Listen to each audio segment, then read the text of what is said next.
सज्जन श्रोते चिंतक वाचक पाठक साधक हो. आतापर्यंत आपण पाहिलेलं आहे अथागत तथागत होतो, म्हणजे ज्याने ज्ञानाच्या दिशेने प्रवास केला तो येथे येथे येथे येथे येत येत येत तेथे तेथे तेथे म्हणजे सत्याप्रत जातो. म्हणून सत्याप्रत जाण्यासाठी प्रवास चालू ठेवणे आणि त्यासाठी अत्यंत तळमळ आवश्यक आहे. म्हणून ट्रूथ इज अटेनेबल, सत्य हे मिळवण्याजोगं आहे. परंतु तू अटेन याच्यामध्ये असा भाव अभिप्रेत आहे की अत्यंत चिकाटीने प्रयत्नाने चिंतनाने सत्याचा शोध जर करील तरच त्याला सत्य मिळते. म्हणून तू अटेन याच्यामध्ये प्राप्त होणे असा जरी अर्थ असला तरी त्याच्यामध्ये अत्यंत अभ्यास चिकाटी निधिध्यास मनन चिंतन आणि केवळ त्याच गोष्टीसाठी तळमळ म्हणजे सत्यासाठीच तळमळ असली पाहिजे. अशी सत्यासाठी तळमळ असेल तर जे बुद्धांना आर्य सत्य गावली तशीच तुकारामांनाही गावली आणि तशीच तुम्हा आम्हालाही गावू शकतात. कारण ज्याच्याजवळ सत्यासाठी अत्यंत प्रेम आहे, ज्याच्याजवळ सत्याबद्दल पॅशन आहे, त्यालाच सत्याच्या बाबत प्राप्ती होऊ शकते. म्हणून where there is passion there is पोझेशन.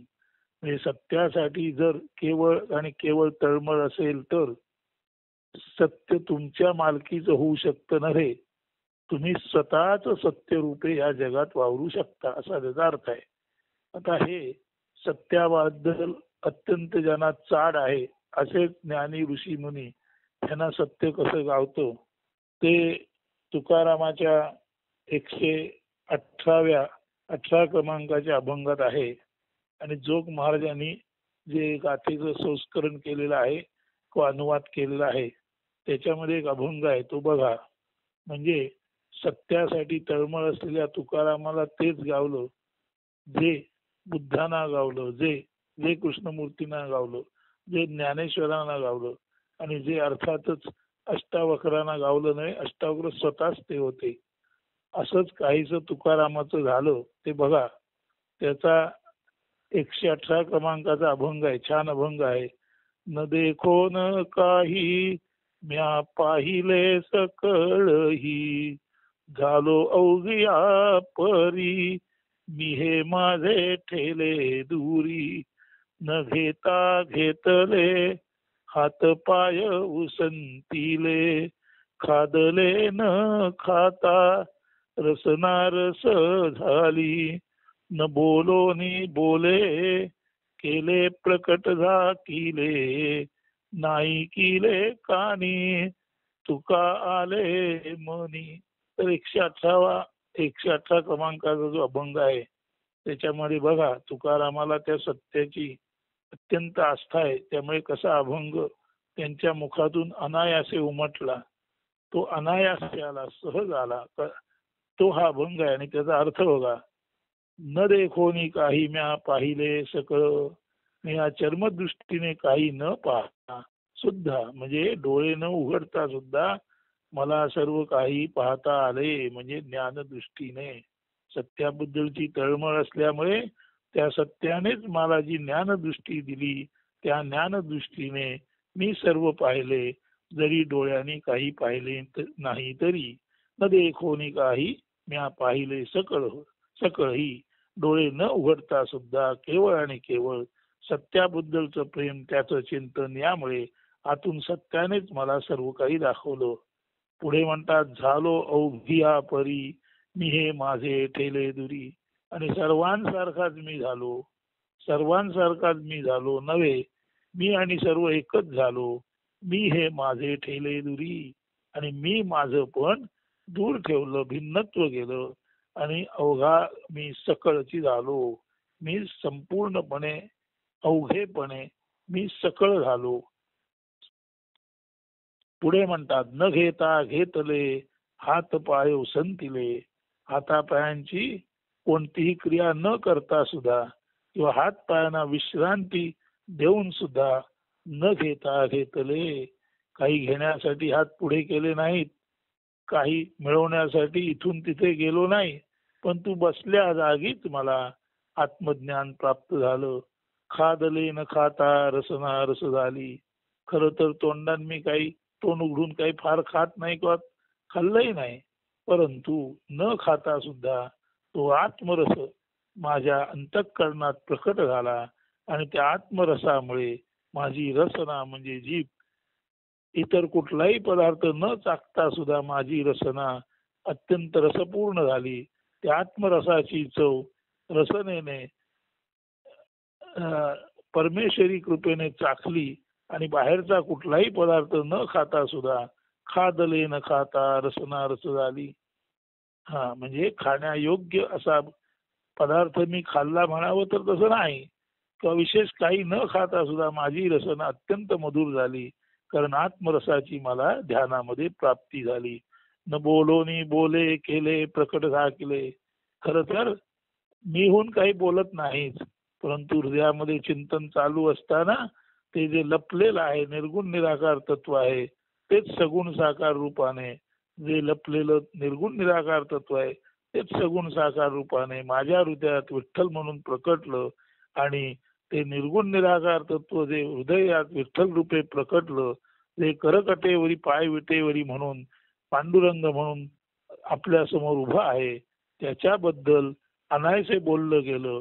कारण अनायासे मला निर्गुण निराकारातूनच सगुण साकार म्हणजे विठ्ठल आहे जाणवलं, आणि जे जाणवलं ते जाणीवेतूनच बोललं गेलं. बोलण्यासाठी काही फार खटपट मला करावी लागली नाही. नाही केले कानी तुका आले मनी. बरं, अंतर्ज्ञानाने, अंतर्दृष्टीने, अंतर्श्रवणाने तो परमेश्वर म्हणजे काय हे मी जाणू शकलो. ते माझ्या जाणीवेत आलं. कान मुद्दाम न देता सुद्धा एखाद्या विषयाकडे माझे कान नसतात. माझे कान विषयापासून दूर आहेत, माझे कान वृत्तीपासून दूर आहेत, तरी सुद्धा त्या कानाला त्या निर्गुण निराकाराचा स्पंद, त्याचा ध्वनी, त्याचा तरंग जाणवतो. आणि तोच निर्गुण निराकाराचा स्पंद कानाला जाणवतो आणि त्याच्यातून जे विठ्ठल रूप उभं राहतं तेच निर्गुण निराकाराचं रूप सगुण साकारात आलेलं आहे जाणलं जातं. आणि ते जाणलेलं कानाने ऐकलं गेलं आणि आता मुखामध्ये अभंग रूपाने अनायसे आलं, सहज स्थितीत ते प्रकट झालं. मी काही खास बोलत नाही, मी काही खास खात नाही, मी काही हात पसरत नाही, मी काही मुद्दाम कुठे चालत नाही, मी काही पाहत नाही, तरी सुद्धा न देखोनी काही म्या पाहिले सकळही झालो अवघ्या परी मी माझे ठेले.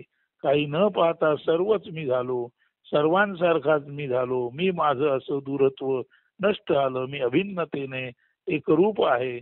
न घेता घेतले हात पाय उसंतिले. हात पुढे न करता किंवा एखाद्या गोष्टीसाठी मुद्दाम चालत न जाता, म्हणजे हातापायांना उसंत देऊन विराम देऊनच मला सर्व काही आयतं मिळालेलं आहे. मुद्दाम न खाता सुद्धा फक्त सत्यासाठी जी चाड आहे, मला जी अंतरंगात भूक आहे, त्या सत्यासाठी असलेल्या चाडेमुळे त्या सत्याचा जसं माझ्या अंतरंगात प्रकट झाला आणि जिभेने चव न घेता सुद्धा ती जीभ अनायासे रसपूर्ण झाली, जिभेला गोडी आली. मुद्दाम न बोलता सुद्धा आज जे अद्वैताचं द्वैतात्मक पांडुरंग रूप प्रकटलं, ते मनोहर रूप मला आनंद देऊन गेलं. खरं तर ते अद्वैताचं निर्गुण निराकाराचंच सगुण साकारात प्रकटलेलं रूप आहे. म्हणजे निर्गुण निराकाराचा आनंद मला निर्गुण निराकारातही लाभला आणि दृष्टीसमोर काही असायला पाहिजे असं त्यालाच वाटलं, म्हणून तोच माझ्या दृष्टीसमोर पांडुरंग म्हणून उभा राहिला आणि निर्गुण निराकारच पांडुरंग सगुण साकार म्हणून पाहिला.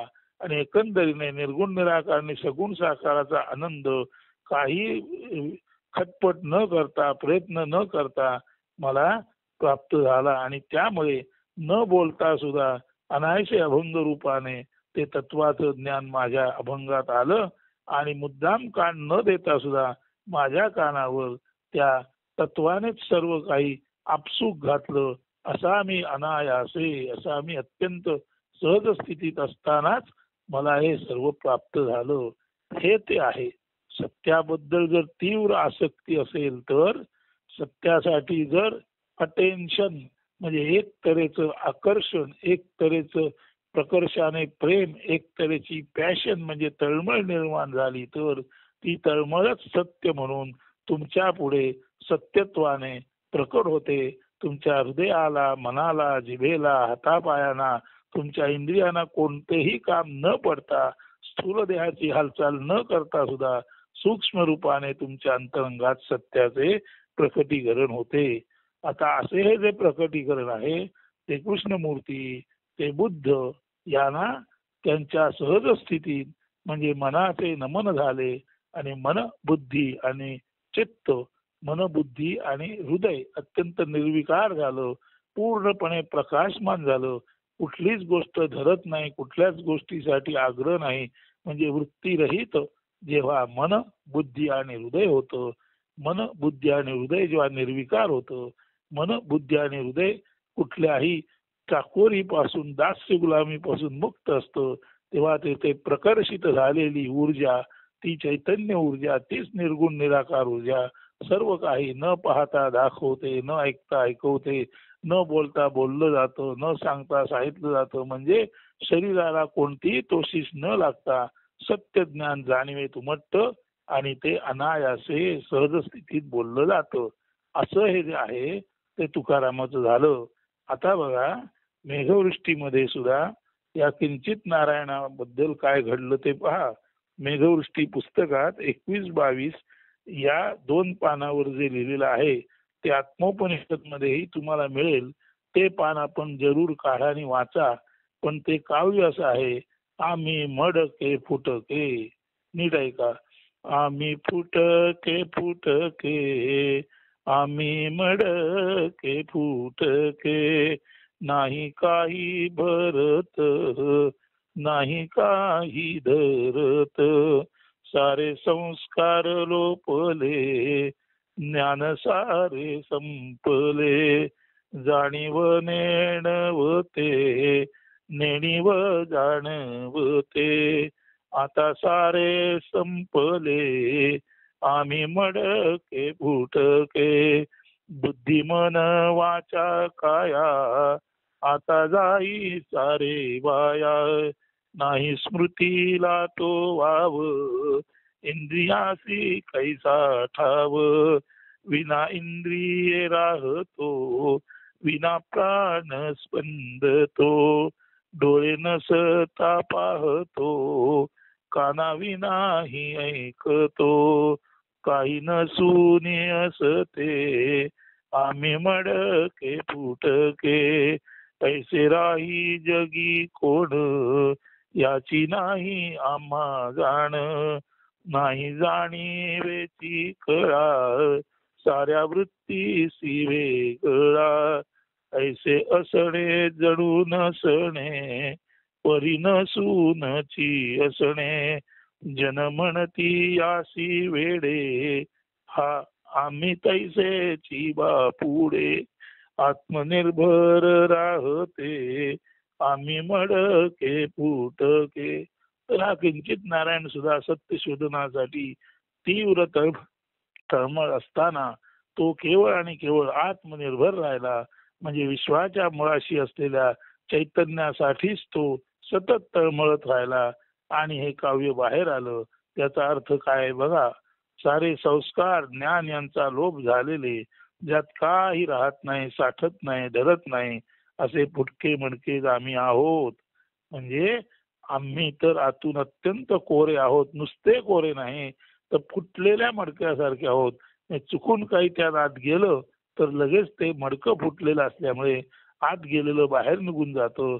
थोडक्यात म्हणजे आमच्या अंतरंगात आम्ही कुठल्याच गोष्टीला, कुठल्याच विषयाला, कुठल्याच वृत्तीला थारा देत नाही आणि असे आम्ही पूर्ण निवृत्त झालेले असल्या कारणाने आम्ही फुटक्या मडक्यासारखे, ज्याला तुकाराम खोकरे म्हणतात, तसं फुटक्या मडक्यासारखे आहोत.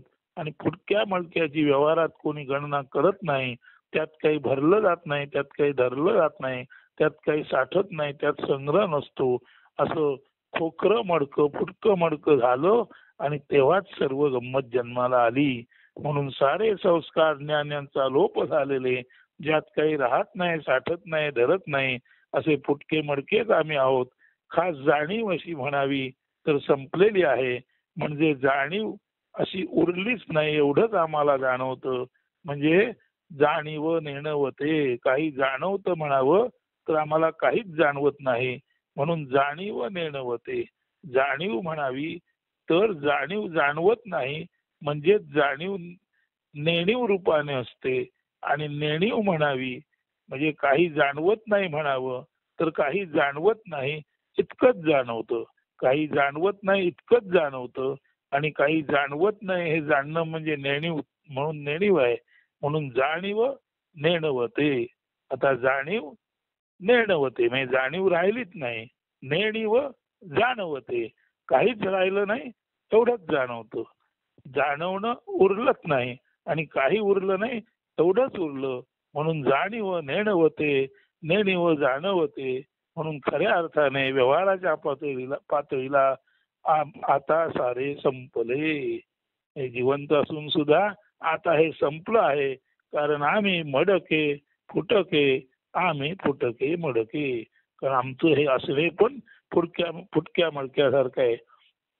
आता पुढे बुद्धी मन वाचा काया आता जाई सारे वाया. नाही स्मृतीला तो व्हावं इंद्रियाशी कैसा ठाव. बुद्धी मन वाचा काया सर्व इंद्रिय ही संपूर्णपणे आता निरर्थक आहेत. जिथे स्मृतीच नाही तिथे इंद्रियांचं कामच काय उरलं. असे आम्ही दिसायला इंद्रिय असलेले शरीर असलो तरी प्रत्यक्षात इंद्रियांना उसंतून इंद्रियांना दूर ठेवून विना इंद्रिये राहतो. इंद्रिय असून सुद्धा नसल्यासारखी करून आम्ही विना इंद्रिय राहतो. विना प्राण स्पंदतो म्हणजे आपल्यात प्राण चालू आहे का चालू नाही याची किंचित आम्हाला फिकीर नाही. जे आहे ते तसं आहे.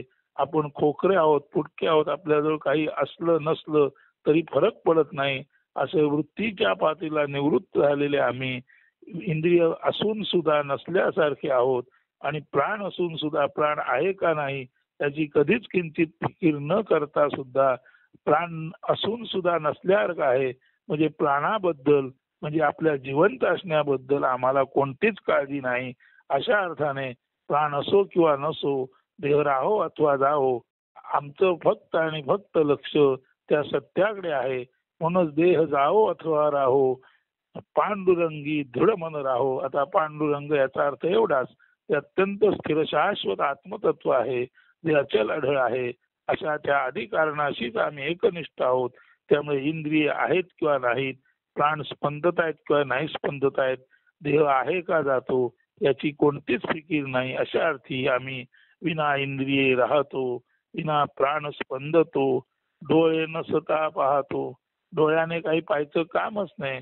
आम्हाला आतूनच सर्व दिसतं. कानाविनाही ऐकतो. ह्या कानांना ऐकायचं कामच नाही. आतूनच सर्व ऐकू येतं.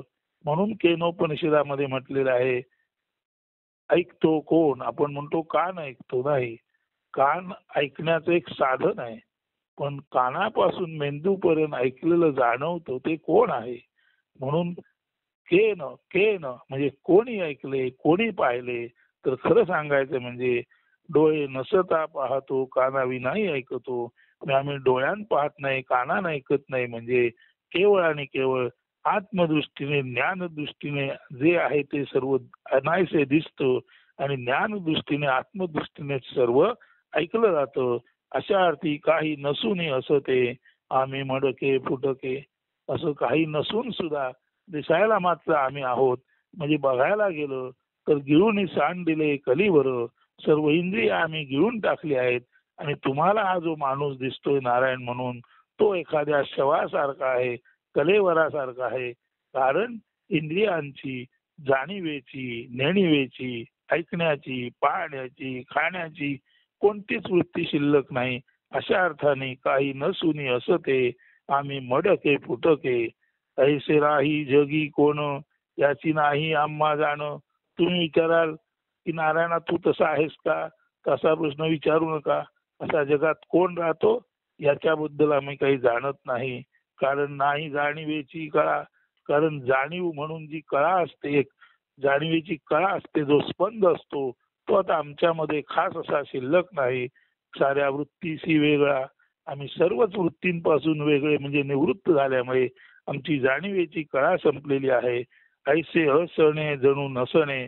तरी सुद्धा जरी तुम्ही जर आम्हाला पाहत असलात तरी आमचं असणं हे भौतिक पातळीला नसल्यासारखंच आहे. म्हणून आमचं असणं हे जणू ऐसे असणे जणू नसणे. बरं नाही म्हणावं तर परी नसूनची असणे. नाही म्हणावं तर हे अंतर्ज्ञान, हे अंतर्दृष्टी, हे तत्व, हे सत्य ज्ञान येतं कुठून? म्हणून ज्या अर्थी अंतर्ज्ञान आहे, ज्या अर्थी आत्मज्ञान आहे, ज्या अर्थी सत्य जाणवतं, ज्या अर्थी ते मानलं जातं, त्या अर्थी काहीतरी आहे. पण काहीतरी आहे म्हणावं तर आम्ही वृत्तीरहित आहोत, आम्ही इंद्रियांवर अवलंबून नाही. म्हणून एकाच वेळी आमची स्थिती ऐसे असणे जणू नसणे. देह पातळीला आम्ही दिसलो तरी आम्ही देह पातळीला खरे तर निवृत्त आहोत. म्हणून म्हणून असून सुद्धा आम्ही नाही आहोत. बरं नाही म्हणावं तर तत्व पातळीला, ज्ञान पातळीला काही ना काही आमच्यातून बाहेर पडतं. म्हणून नसून सुद्धा आम्ही आहोत आणि असून सुद्धा आम्ही नाहीत, अशी आमची एक विलक्षण अवस्था आहे. ऐसे असणे जणू नसणे, परी नसूनची असणे. हे भौतिक जगात असून सुद्धा आम्ही नसल्यासारखे वागतो, तेव्हा लोक आम्हाला म्हणतात जन म्हणती यासी वेडे. अरे हा असून नसल्यासारखा बावळटासारखा आहे, याचा काय उपयोग, हा वेडाच आहे. जन म्हणती यासी वेडे. आम्हाला मान्य आहे, हा आम्ही तैसेच बापुडे. तुम्ही जसे वेडे म्हणता भौतिक दृष्टीने, तसेच आम्ही खरेखुरे वेडे आहोत. त्याबद्दल तुमचं मत आम्हाला शिरोधार आहे, ते आम्हाला मान्य आहे, तुमचा आम्ही आदर करतो. परंतु आत्मनिर्भर राहते. जरी आम्ही फुटकं मडकं असलो, काही धरीत नसलो, भरीत नसलो, तरी या मडक्याला त्या आत्म्याने, विश्व चैतन्याने, आदी कारणाने टेकू लावलेला आहे, आधार दिलेला आहे. म्हणून काही नसून सुद्धा आमचं मडकं फुटकं असलं तरी सुद्धा ते आत्म्याच्या टेकूने, विश्वाच्या चैतन्याने त्याला आधार दिलेला असल्यामुळे आम्ही फुटके फुटके, आम्ही मडके फुटके. जरी आम्ही काही नसलो तरी आम्ही असूनी नसणे आणि नसूनी असणे अशा अवस्थेत आहोत. तेव्हा आम्हाला जरी तुम्ही वेडे म्हटलं तरी आमचा वेडेपणा आम्ही मान्य करतो. आणि वेडेपणा मान्य करून सुद्धा या वेड्याला, या फुटक्या मडक्याला जो काही धरीत नाही, भरीत नाही, त्याला आतून कोणतरी जो शहाणपणा देतो, तो त्याने दिलेला आहे. आणि आम्ही तर काही धरीतच नाही. म्हणून आम्हाला आयतेपणे जे शहाणपण मिळतं, आम्हाला आयतेपणे परमेश्वर जे देतो, ते आम्ही आमच्यात ठेवत नाही. कारण तशाही अर्थाने आम्ही फुटके आहोत, काही साठवत नाही, संग्रह करत नाही. म्हणून तो आम्हाला देतो आणि आमच्याद्वारे ते तुमच्यापर्यंत जातं. यालाच म्हणायचं की जरी हरिधरी मनी धुरतरी सुखा पावसी. सुखा मिळवणी जरी निज सुखा जना वाटिसी. तरी हरी करी प्रीती तुझवरी तुवा उद्धरी. तुझ्या यश सुखा सदा बहर येई वरचे वरी. हा जो हरी आहे, निर्गुण निराकार आहे, जो सर्वांचं हरण करतो, त्या निर्गुण निराकाराला आम्ही ध्यानात धरल्यामुळे जो सर्व नष्ट करून परमशांती सर्वांना देतो, त्या शांतीरूप परब्रह्माला, निर्गुण निराकाराला आम्ही हृदयात धरल्यामुळे, त्या हरीची आम्ही प्रीती केल्यामुळे, हरी आम्हाला वरचेवर तत्वाचं ज्ञान अंतर्ज्ञान रूपे, अंतर्दृष्टी रूपे, आत्मज्ञान रूपे देत असतो. आणि आम्ही तर फुटके आहोत. म्हणून त्यांनी जे आम्हाला दिलं ते निज निज रूपाचं ज्ञान, आपल्या असणेपणाचं ज्ञान, आपल्या उत्पत्ती स्थिती लयाचं ज्ञान जे आम्हाला त्यांनी दिलं, ते आयतेपणे आमच्या हातात आलेलं आहे. म्हणून आमची अवस्था तुकारामासारखीच झाली आहे. तुका म्हणे आम्हा सापडले मुळ, आपण जी फळं आले आता. म्हणून अशा तऱ्हे आम्ही जरी फुटके असलो तरी सुद्धा, फुटके असल्यामुळेच, आम्ही निवृत्त असल्यामुळेच, तो निवृत्त म्हणजे वृत्तीरहित शून्य पूर्ण असं जे तत्व आहे, ते आम्हाला तत्व आम्हाला पूर्णत्वाची जाण देतं, ज्ञान देतं. आणि आम्ही फुटके असल्यामुळे ते आम्ही आमच्याजवळ ठेवत नाही, ते सर्वांना पुढे देत राहतो. एखाद्या पोकळ टनेल सारखा, म्हणजे एखाद्या पाईप सारखी आमची स्थिती आहे. आत काही नाही, फक्त परमेश्वराचा प्रकाश पाईप मधून आला आणि पुढे दिला गेला. अशाच अर्थी आमचं जे निजसुख आहे ते आम्ही लोकांना वाटतो. आणि दिलेलं वाटल्यामुळे आम्ही रिकामे होतो, रिकाम झाल्यामुळे परत भरतो, भरतो म्हणून परत देतो. असं पहिल्या श्वासापासून अंतिम श्वासापर्यंत असंच चालू राहणार आहे. म्हणून श्रोते हो, आम्ही मडके फुटके याच्यामधील नाही काही भरत, नाही काही धरत, विना कानही ऐकतो, विना डोळेही पाहतो, हे साम्य. आणि तुकारामाने 118 अभंगात दिलेलं न देखोनी काही म्या पाहिले सकळही, झालो अवघ्या परी मी हे माझे ठेले दुरी, न घेता घेतले हात पाय संतिले, खादले न खाता रसना रस झाली, न बोलोनी बोले केले प्रकट झाकेले, नाही केले काने तुका आले मनी. हे आणि अर्थातच हे आणि अर्थातच हे 2 नंबरचं कडू आम्ही मडके फुटके मधलं. बुद्धी मन वाचा काया आता जाई सारे वाया, नाही स्मृतीला तो आव इंद्रियासी कैसा ठाव. विना इंद्रिये राहतो विना प्राण स्पंदतो, डोळे नसता पाहतो काना विनाही ऐकतो, काही नसून असते आम्ही मडके फुटके. काही नसून फुटके असून सुद्धा आम्ही आहोतच. कारण कारण आम्हाला त्या आत्मनिर्भर तत्वाची प्राप्ती झालेली आहे. आम्ही भौतिक दृष्ट्या जरी फुटके असलो, खोकरे असलो, काही आम्ही धरीत नाही भरीत नाही, तरी सुद्धा इतके आम्ही अंतरंगातून स्वच्छ निर्मळ अनकंडिशन्ड आहोत. मन बुद्धी आणि हृदयाच्या पातळीला इतके आम्ही निर्विकार आहोत की त्या निर्विकारावरतीच त्या निर्विकार निर्गुण निराकाराचं प्रेम जडलं आणि काही न मागता आम्हाला ते आयतं मिळालं आहे. जसं ते तुकारामाला मिळालं तसं हे किंचित नारायणाला मिळालं. तर सज्जनो, तुम्ही सुद्धा सत्याप्रत पॅशनेट असाल तर, केवळ सत्य आणि सत्यच तुम्हाला शोधायचं असेल तर तुम्ही केवळ आणि केवळ मन बुद्धी आणि हृदय पातळीला निर्विकार राहा. कुठल्याही दास्य गुलामगिरीत संस्कार पद्धतीत अडकू नका. अत्यंत कोरे निर्मळ असा आणि असे तुम्ही जो अत्यंत कोरे आणि निर्मळ असाल तेव्हा निर्मळा भेटतो भगवंत. तेव्हा अशा निर्मळाला न बोलावता सुद्धा अशा निर्मळ माणसाकडे परमेश्वर चालून येतो, तत्व चालून येतं, तत्वाचं ज्ञान अनायसे होतं, आपसुक होतं. हेच ते सहज योगामध्ये प्राप्त होणारे सहज ज्ञान, सहज ध्यान, सहज तत्वज्ञान आणि सहज जीवन नव्हे, जीवन असून सुद्धा सहज निर्वाण प्राप्ती, देह असून सुद्धा विदेही मुक्तीची प्राप्ती. हे जर आपण समजून घेतलं तर अथागतापासून तथागतापर्यंत सर्व ऋषीमुनी कशी गेले हे तुम्हाला कळेल आणि किंचित नारायणाचा प्रवास सुद्धा तुम्हाला किंचित काळीना प्रेरणा देईल आणि तुम्ही सुद्धा सत्याप्रत निश्चित जाल. याची देही याची डोळा, तुम्हाला सत्याचा साक्षात्कार होईल हे निश्चित समजा आणि अत्यंत चिंतनशील मनाने भावमधुर हृदयाने हे सर्व ऐका. इथे सांगणाऱ्याचा अहंकार नाही. इथे सांगणाऱ्यामध्ये एकच गोष्ट आहे की काही न करता केवळ निर्मळ असल्यामुळे, सत्याचा शोध घेत असल्यामुळे त्याला जे आयतं मिळालं ते तुम्हाला तो आयतेपणी देत आहे. फक्त ते घेण्यासाठी तुम्ही सदा सर्वदा अनकंडिशनली फ्री असा आणि तेव्हाच ऑब्झर्वर इज ऑब्झर्व्ड, म्हणजे सत्य पाहणारा स्वतःच सत्य असतो. याचा तुम्हाला अनुभव आल्याशिवाय, प्रचिती आल्याशिवाय, अपरोक्ष ज्ञानाचा साक्षात्कार झाल्याशिवाय राहणार नाही. अस्तु. धन्यवाद. पुढील निरूपण उद्या पाहू.